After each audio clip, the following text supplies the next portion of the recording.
우리 앞뒤 옆에 계신 분들과 이렇게 한번 인사해 볼까요? 2025년 한 해 감사합니다. 2025년 한 해 감사합니다. 네, 사랑하는 사랑스 여러분, 우리 한 주 잘 보내셨나요? 네, 우리 이렇게 만난 지 이제 1년이 다 되었습니다. 2025년 한 해를 건강하게 지켜주신 하나님께 감사, 그리고 우리 함께 온 우리 모든 분들께 감사합니다. 여러분, 우리 하나님께서 이끌어주신 한 해가 잘 지나갔습니다. 여러분의 2025년 한 해는 어떠셨나요? 너무 좋으셨죠? 네, 다들 눈빛으로 얘기하고 계신데요. 누군가에게는 최고의 해가 됐을 수도 있고, 누군가에게는 지나가는 동일한 1년의 해가 됐을 수도 있고, 누군가에게는 새로운 변화를 맞이했던 1년이 됐을 수도 있을 것 같습니다. 우리 청년들에게 마지막 2025년 마지막 설교를 어떤 걸 해야 될까요, 주님? 그래서 계속 기도를 하는데 하나님께서 저에게 개인적인 고민을 하나 하게 하셨습니다. 여러분들은 어떤 일을 할 때 혹시 어려운 마음, 두려운 마음들이 있으신가요? 네, 어떤 일을 시작하기 전 무언가를 했을 때 어려운 마음, 두려운 마음들이 있는 것 같습니다, 사람에겐. 근데 그게 왜 있는 걸까? 보니까 저의 경우에는 그 일이 어떻게 될지 결론을 잘 모르기 때문에 무서운 게 많더라고요. 이 시험에 합격을 할지, 이 사람과의 관계가 잘 이어질지, 이 사람이랑 결혼을 할 수 있을지, 혹시 이 문제를 잘 해결해 나갈 수 있을지, 이 끝에는 뭐가 있는지, 이것을 알 수가 없어서 저의 경우에는 두려움이 많았었습니다. 여러분은 어떠신가요? 우리는 미래를 알 수 없습니다. 우리가 하고 있는 일에 대한 결과도 잘 알 수 없죠. 예측은 할 수 있지만 그 결과는 잘 알지 못합니다. 그래서 사람은 하나님을 찾기도 하고 이 정답을 아는 다른 사람들을 찾기도 하고 때로는 세상 사람들은 점을 치기도 하고 이렇게 많은 부분에 물어보는 것 같습니다. 그런데 이 질문을 계속 던지고 있는데 한 친구를 만났어요. 한 친구를. 근데 그 친구는 일의 결과가 어떠하든 어떠한 문제를 만나든 상관이 없더라고요. 그 친구에게 있는 빚이 문제가 있든 문제가 없든 사라지지 않았었습니다. 그래서 이게 어떻게 된 걸까라고 보니 하나님께서 우리 인생의 답을 그리고 우리 사람의 답을 정해주셨다는 걸 요한계시록을 통해 알게 됐습니다. 그래서 오늘 하나님이 이끄신 한 해 그리고 우리의 삶과 믿는 사람들의 마지막은 어떻게 되는지를 같이 나눠봤으면 좋겠습니다. 여러분, 하나님께서 이 세상을 창조하셨다는 거 믿으시나요? 네. 창조하신 하나님께서 혹시 마지막 결말도 가지고 계시다는 거 혹시 믿으시나요? 창세기를 시작하신 하나님이 계시록, 요한계시록을 쓰셨습니다. 요한계시록에는 마지막 하나님께서 예수님을 보내셨을 때 어떤 일이 일어나게 되는지에 대한 이 예언의 말씀을 환상으로 보여주셨는데요. 그 맨 마지막 말씀이 요한계시록 22장입니다. 근데 이 요한계시록 22장에는 어떠한 내용들이 나오냐? 이 전까지는 엄청나게 많은 심판들이 있어요. 그래서 하나님의 진노를 가득 담은 여러 가지 일들이 벌어집니다. 그런데 그 맨 마지막에 마지막 심판 앞에서 갑자기 하나님께서 이 마지막 일을 하십니다. 그건 뭐냐? 믿는 사람들, 특별히 교회라고 불리는 이 교회를 불러내셔서 하나님이 어떠한 존재인지 그들을 통해서 무엇을 하시고 있는지를 말씀해 주시죠. 오늘 그 얘기를 한번 나눠보겠습니다. 여러분, 하나님께서 바라보시는 교회는 어떠한 모습일까요? 하나님께서 바라보시는 믿는 사람들은 어떠한 모습일까요? 하나님께서 바라보시는 여러분은 어떠한 모습일까요? 네, 각자 난 이런 모습일 것 같은데, 교회는 이런 모습일 것 같은데, 각자 드는 생각이 있으시죠? 요한계시록에 보여주는 하나님이 말씀하시는 마지막 교회의 모습은 보석이 잔뜩 달린 아름다운 모습입니다.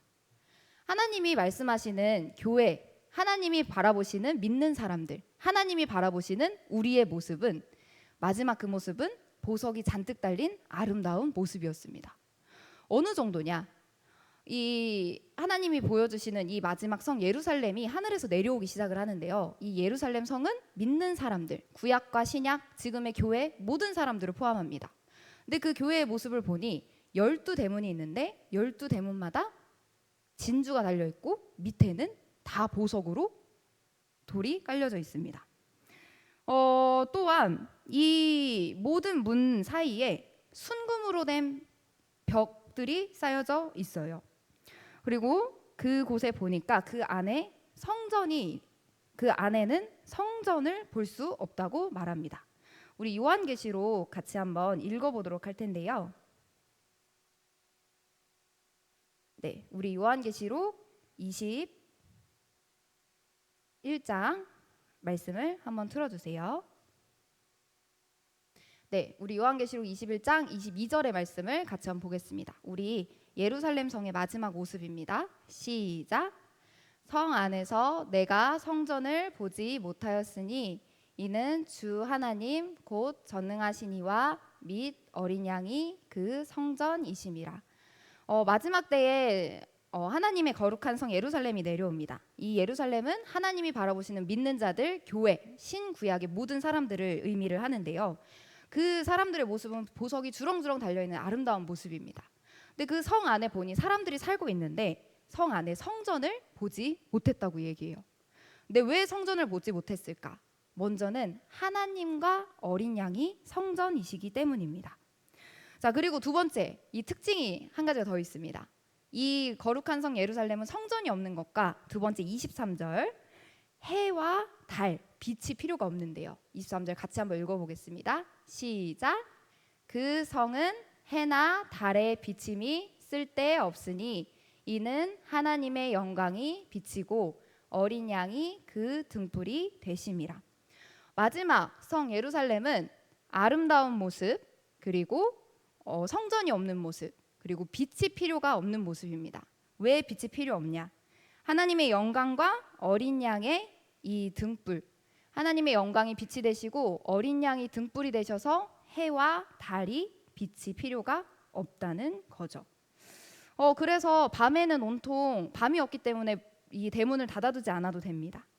그리고 이 세 번째 특징이 한 가지가 더 있는데요. 세 번째 특징은 이 생명수의 강입니다. 여러분, 하나님이 함께 하시는 이 특징 중에 두 번째 특징, 해나 달이 비침이 없고 하나님이 비치셔서 밤이 없습니다. 여러분, 근데 제가 이 말씀을 보면서 한 가지 발견한 게 있습니다. 마지막 때에도 해나 달, 영광, 등불, 이 빛이 필요하더라고요. 만약에 이 마지막 때에 온 세상이 밝았다면 하나님의 빛은 빛을 내도 보이지 않았을 겁니다. 그런데 하나님의 빛과 어린 양의 등불이 분명히 나옵니다. 이 이야기는 무슨 말일까? 이 성전 외에는 다른 어둠이 있었다는 얘기입니다. 이 어둠은 이 둘째 불못이라고 얘기하는, 이 세상 사람들이 얘기하는 그 지옥이라는 곳인데, 그곳 가운데 하나님이 함께 하시는 거룩한 성, 그리고 하나님이 함께 계시는 이곳에서 하나님의 영광이 비춰지고 어린 양의 등불이 있습니다. 여러분, 이 마지막 때는 어둠 속에 빛이신 하나님이 함께 계시는 이 마지막 예루살렘의 모습입니다. 하나님이 영광이시고 어린 양이 등불이시기 때문에 이 거룩한 성 예루살렘이 빛이 될 수 있는데요. 이게 우리의 모습과 굉장히 비슷합니다. 이 어두운 때를 살아가고 있는 우리, 그런데 하나님이 함께 하시는 사람에게는 하나님의 빛이 함께 합니다. 하나님을 붙잡는 사람에게는 어둠 속에 있는데 그 빛을 낼 수가 있습니다. 우리가 이 어둠 속에 살아가지만 어둠 속에 잠식되지 않을 수가 있는 이유는 빛이신 하나님이 함께하기 때문이에요. 그래서 여전히 어둠 속에 있지만 그럼에도 우리가 빛으로 살아갈 수 있는 이유는 하나님이 함께하기 때문입니다.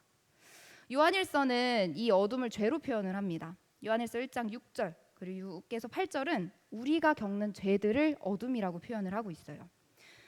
예를 들어서 미움이라는 어둠이 있습니다. 이 미움이라는 어둠이 우리 마음속에 오면 굉장히 마음이 캄캄해지죠. 교만이라는 어둠도 있습니다. 이 교만은 사람의 눈을 가려줍니다. 또 자기 연민이라는 어둠도 있습니다. 자기 연민이 찾아오면 자기 외에는 다른 사람들이 잘 보이지 않아요. 이 불쌍한 자기의 모습만 보이게 됩니다. 또 질투라는 어둠도 있습니다. 관계를 깨트리는 어둠이에요.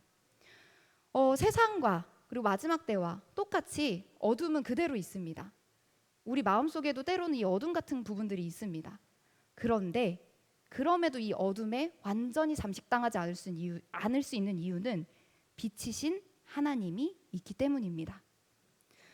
보통은 우리는 이 어둠 속에 보통 그냥 잠식당하는 게 더 쉬운 것 같아요. 누군가를 딱 봤을 때 미운 마음이 들면 미운 마음 그대로 받아들입니다. 누군가를 봤을 때 무시할 만한 모습이 보이면 쟤 뭐야?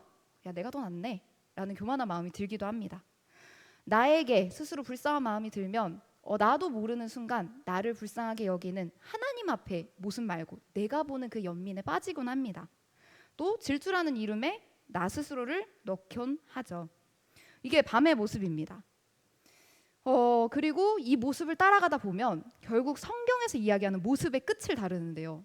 그 성경의 모습의 끝은 저주입니다. 우리가 방금 봤던 이 어둠들은 죄의 모습들입니다. 그리고 죄의 결과는 사망이고 성경에서 분명 말씀하시기로는 이 죄의 결과는 저주로부터 왔습니다. 사람이 하나님의 뜻을 거스르는 저주. 성경에서는 이 저주들을 관계 또는 끊임없이 수고하지만 먹고 살기 너무 힘든 상황들, 죽음들, 슬픔들, 울부짖음들, 고통들로 표현을 해줍니다. 그런데 우리 믿는 사람들에게는 이 어둠에 잠식당하지 않을 수 있는 힘이 있습니다. 이 어둠에 잠식당하지 않는 사람들이 있더라고요. 어떻게 그럴 수 있을까? 이 온 세상이 다 어둡고 상황도 어둡고 어떻게 저렇게 밝게 빛날 수 있을까? 궁금한데 그럼에도 여전히 빛이 나는 사람들이 있습니다. 왜 그럴까? 왜냐하면 하나님이 함께 하시는 걸 믿기 때문이더라고요. 하나님이 함께 하시는 걸 믿기 때문입니다. 그리고 하나님이 함께 하시는 걸 믿는 것에서 넘어서 하나님이 선하시다는 걸 믿기 때문입니다. 그들이 당면한 이 상황이 끝이 아니라는 걸 믿기 때문이에요. 하나님이 가지고 있는 결과가 지금 눈앞에 보이는 상황이 아니라는 걸 믿기 때문입니다. 하나님이 분명 선한 계획이 있다.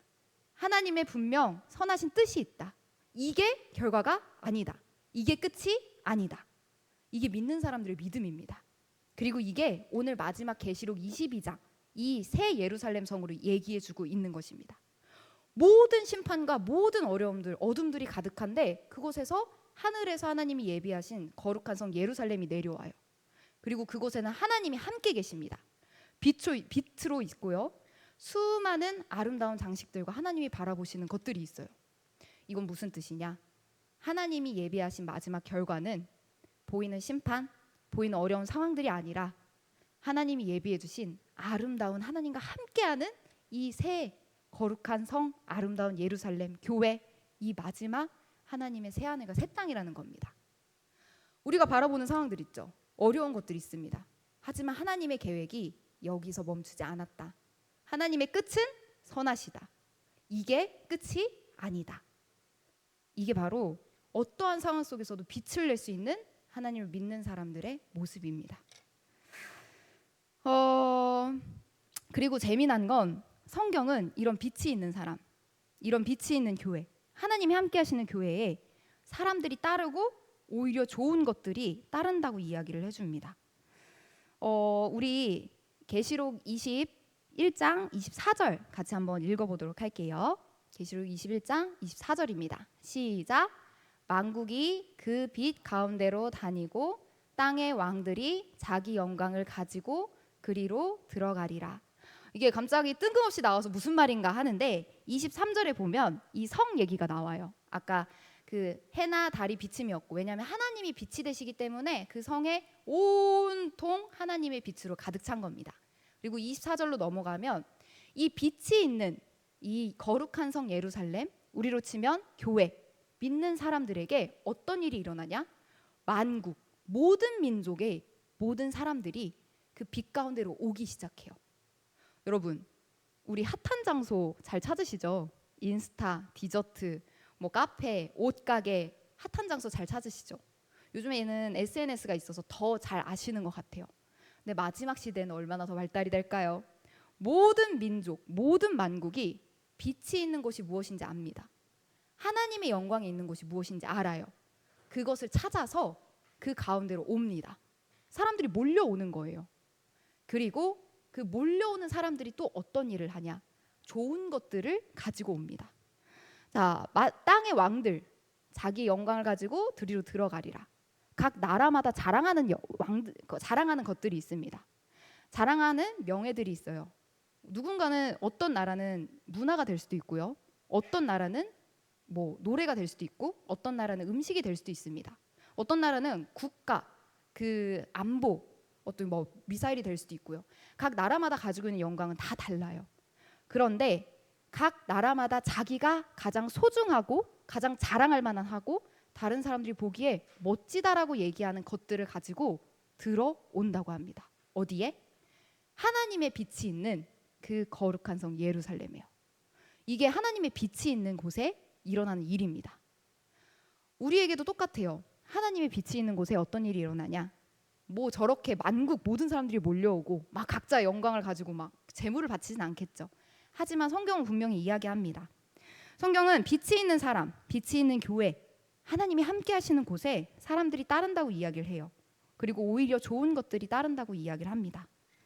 미움에 잠식당하지 않은 것, 어둠에 잠식당하지 않는 것, 그리고 하나님 말씀대로 사랑하고자 하는 사람들, 하나님 붙드는 사람들, 그 사람들에게는 어둠 속에서 하나님의 영광으로 이렇게 바뀌어나가는 하나님의 말씀이 될 줄 믿습니다. 여러분, 세상의 방법은 나만 생각하며 살아가는 게 많습니다. 하나님과 사람들을 함부로 여기는 세상의 풍조를 가지고 있어요. 그런데 이 똑같이 잠식당하지 않는 사람들이 바로 우리입니다. 함께 하신 하나님 말씀 따라서 하나님을 내 온 마음 다해서, 내 온 정성을 다해서, 내 온 힘 다해서 사랑하고 섬기는 사람. 이 사람들을, 그리고 사람들을 함부로 여기지 않고 내 몸과 같이 소중히 여기는 사람, 이게 바로 하나님의 영광이 함께하는 사람입니다. 왜냐? 이 하나님께서 기뻐하시는 일이고 하나님의 보좌에서 말씀하신 말씀이기 때문이에요. 그리고 분명히 장담하건대 우리가 부딪히는 수많은 문제들이 있습니다. 그렇지만 이렇게 하나님을 따라서 빛으로 간 자들은 분명히 눈물도 닦여지고 슬픔, 고통, 울부짖음, 죽음, 이것들이 다 사라지고 오히려 좋은 것들로 채워진다고 하나님의 말씀은 말씀하십니다. 사랑하는 사랑지체 여러분, 그러므로 여러분 어둠에 장식되지 않기를 소망합니다. 여러분들이 마주하시는 상황 가운데 어둠에 잠식당하지 마세요. 여러분들이 마주하시는 모든 상황 가운데 어둠에 그대로 여러분들을 내어 맡기지 않길 바랍니다. 그리고 빛 대신 하나님을 붙드시길 소망합니다. 붙드셔서 그 하나님 말씀 따라서, 사랑하는 하나님 말씀 따라 내 마음 다해, 잘 못해도 괜찮아요. 내 정성 다해, 내 힘 다해 어둠에 잠식되지 않고 한 번 더 사랑하려고, 한 번 더 용서하려고, 한 번 더 손 내밀려고, 그리고 한 번 더 노력해 보려고 따라갈 때 성경은 이야기합니다. 그 모습이 함께 하시는 하나님으로 인해 빛이 날 거라고. 여러분, 다른 것으로 빛이 나지 않습니다. 우리가 꾸미는 외모, 우리가 가지고 있는 무엇, 그걸로 빛이 나는 게 아닙니다. 하나님께서 함께 하시는 그 모습을 통해 우리는 빛을 낼 수 있습니다. 그 모습을 따라서 모두 다 빛나는 우리 사랑스 되기를, 그리고 제가 되기를 간절히 소망합니다. 그리고 하나님께서 우리를 이렇게 한 해를 이끌어 주시지 않으셨을까 생각이 듭니다. 이 말씀 준비하면서 어쩌면 하나님께서 이끄신 한 해가 이런 한 해가 아니었을까 싶어요. 여러분들의 이야기, 그리고 우리 사랑지체에 있었던 많은 이야기들 듣다 보면 어둠 속에 빠져있지 않고 깜깜한 밤에 있지 않고 빛이신 하나님과 함께 하려고 노력하는 모습들이 여러분 각자 다 있습니다. 그리고 그 모습을 하나님께서 빛으로 함께 하시며 우리 한 해를 지금까지 이끌어 주신 것을 믿습니다. 또한 우리 이 계시록 말씀 두 번째 이야기를 한번 좀 나눠봤으면 좋겠는데요. 제가 보면서 한 가지 놀란 게 있었습니다. 이 계시록의 마지막에 하나님께서 놀라운 사실을 하나 이야기해 주셨더라고요. 이 마지막 놀라운 사실은 기쁨이 회복된다는 것입니다. 자, 무엇이 회복된다? 기쁨이 회복된다. 여러분, 사람에게 진짜 기쁨은 어디 있을까요? 여러분의 기쁨은 어디 계십니까? 유튜브? 연애? 주식? 네, 여러분의 기쁨은 어디 있으신가요? 네, 우리 성경에서 어디 있다고요? 죄송합니다. 제가 잘못 들었나 봐요. 성경에서 이야기하기로 이 기쁨, 이 진짜 기쁨은 에덴에서 시작합니다. 어디서? 에덴. 여러분 에덴 동산 많이 들어보셨죠? 에덴. 이 에덴 동산에 이 에덴이라는 뜻은 바로 기쁨입니다. 기쁨. 이 에덴을 원어로 찾아보면 조이가 나와요. 기쁨. 자, 근데 이 기쁨, 하나님은 맨 처음에 사람을 기쁨의 동산에 두셨습니다. 그래서 사람은 처음에 태어났을 때부터 기쁨을 누리며 살아가는 존재예요. 그런데 이 사람이 하나님을 떠나서 다른 기쁨을 찾아가기 시작합니다. 하나님이 주시고 하나님 말고 다른 기쁨을 찾아가기 시작해요. 그래서 다른 기쁨을 찾아간 사람들의 결과는 어떻게 됐을까요? 기쁨을 누리지 못하고 슬픔 속에 오히려 빠져요. 왜냐하면 자기 스스로 기쁨을 만들어낼 수가 없거든요. 사람은 하나님을 떠나서 기쁨을 만들어낼 수가 없습니다. 기쁨의 조각들은 먹을 수 있겠죠. 하지만 그게 진짜를 채워주지 못합니다. 그래서 결국 사람은 슬픔 속에 빠집니다. 자, 그런데 하나님께서 이렇게 슬픔 속에 헤매는 사람들을 다시 하나님의 기쁨으로 부르셨어요. 이게 진짜일까? 네, 진짜입니다. 관계 속에 힘들어하는 사람, 일을 해도 생산성이 꽝인 사람, 먹고 사는 게 힘든 사람, 그리고 점점 늙어가서 몸이 아픈 사람, 그리고 결국 죽음을 맞이하는 사람, 이 모든 사람들이 하나님을 떠나서 다른 것에서 기쁨을 누리기 때문에 오는 사람들의 죄의 모습들입니다. 자, 그런데 성경은 이것들이 하나님을 떠난 사람들의 모습이라고 분명히 이야기를 해줍니다. 우리 창세기 2장 16절부터 19절까지 조금 긴데 같이 한번 읽어보도록 할게요. 시작. 또 여자에게 이르시되 내가 내게 임신하는 고통을 크게 더하리니 내가 수고하고 자식을 낳을 것이며 너는 남편을 원하고 남편은 너를 다스릴 것이니라 하시고 아담에게 이르시되 내가 내 아내의 말을 듣고 내가 내게 먹지 말라 한 나무의 열매를 먹었은즉 땅은 너로 말미암아 저주를 받고 너는 내 평생에 수고하여야 그 소산을 먹으리라. 땅이 내게 가시덤불과 엉겅퀴를 낼 것이라. 내가 먹을 것은 밭의 채소인즉 내가 흙으로 돌아갈 때까지 얼굴에 땀을 흘려야 먹을 것을 먹으리니 내가 그것에서 취함을 입었음이라. 너는 흙이니 흙으로 돌아갈 것이니라 하시니라. 아멘. 이게 성경에서 나오는 하나님을 떠나 다른 기쁨을 찾은 사람들의 결과입니다. 성경은 이것을 저주라고 이야기를 하고 우리는 이것을 현실이라고 부릅니다. 우리의 삶의 이 모습은 현실입니다. 현실. 우리의 몸은 늙어가면서 결국은 죽음을 맞이하고요. 먹고 살기 쉽지 않습니다. 어떤 사람이든 먹고 사는 건 쉽지 않은 것 같아요. 자, 또 열심히 일을 합니다. 하지만 여러분 생산성 어떠시나요? 능률 어떠시나요? 성경은 사람이 열심히 수고해도 수고하여야 겨우 먹고 살 수 있고 수고해도 엉겅퀴야 가시덤불을 거둘 것이다 이야기합니다. 열심히 일해도 잘 안 되는 건 성경이 말하는 당연한 이치예요. 자, 또한 관계 가운데서도 한몸 되었던 관계가 깨져버렸습니다. 가장 가까웠던 부부의 관계가 깨져버렸어요. 그리고 서로 지배하고 서로 지배하려고 합니다. 자, 그런데 이렇게 저주 속에 있고 우리는 현실이라고 부르는 이곳에 하나님은 예수님을 통해 우리를 기쁨으로 다시 부르십니다. 어디로 부르신다고요? 기쁨으로. 하나님이 이끌어 가시는 곳을 성경에서는 생수의 강이 흘러나오는 곳이라고 이야기를 합니다. 자, 이 생수의 강 이야기를 다시 한번 보겠습니다. 계시록 22장 1절, 이 마지막 모습입니다. 제가 한번 읽어보겠습니다. 시작. 또 그가 수정같이 맑은 생명수의 강을 내게 보이니 하나님과 및 어린 양의 보좌로부터 나와서. 하나님이 가르쳐 주신 우리의 결론이 있습니다. 우리의 삶의 결론, 믿는 사람들의 마지막, 그리고 이 세상의 마지막. 근데 그 마지막은 어떠한 모습이냐? 수정과 같이 맑은 생명수의 강이 성전으로부터, 특별히 하나님과 어린 양의 보좌로부터 흘러나오기 시작한대요. 이게 무슨 말일까? 어쨌든 하나님이 계신 곳에서 물이 흘러나온다고 합니다. 생명수가. 근데 이 생명수가 흐르면서 기쁨이 회복되기 시작합니다. 기쁨이. 하나님이 처음에 사람에게 주시기 원했던 그 기쁨의 모습들이 회복되기 시작해요. 어떻게 회복될까? 자, 우리 22장 2절 같이 한번 읽어보겠습니다. 시작. 길 가운데로 흐르더라. 강 좌우에 생명나무가 있어 12가지 열매를 맺되 달마다 그 열매를 맺고 그 나무 잎사귀들은 만국을 치료하기 위하여 있더라. 아멘. 이 그대로 틀어주세요. 강이 흐르는 이 길 양 옆에 생명나무가 있습니다. 근데 이 생명나무가 열매를 맺는데 여러분 우리 사과 1년에 몇 번 열매 맺을까요? 한 번. 배 1년에 몇 번 열매 맺을까요? 한 번. 우리가 좋아하는 귤 1년에 몇 번 열매 맺을까요? 한 번. 마지막 딸기 1년에 몇 번 열매 맺을까요? 한 번. 물론 비닐하우스에서는 항상 나긴 하죠. 그렇지만 이 계절상 정해진 기간이 있지 않습니까? 열매는 한 번씩 나옵니다. 그런데 이 성경이 말하는 생명나무에서 열매는 얼마씩 맺힐까요?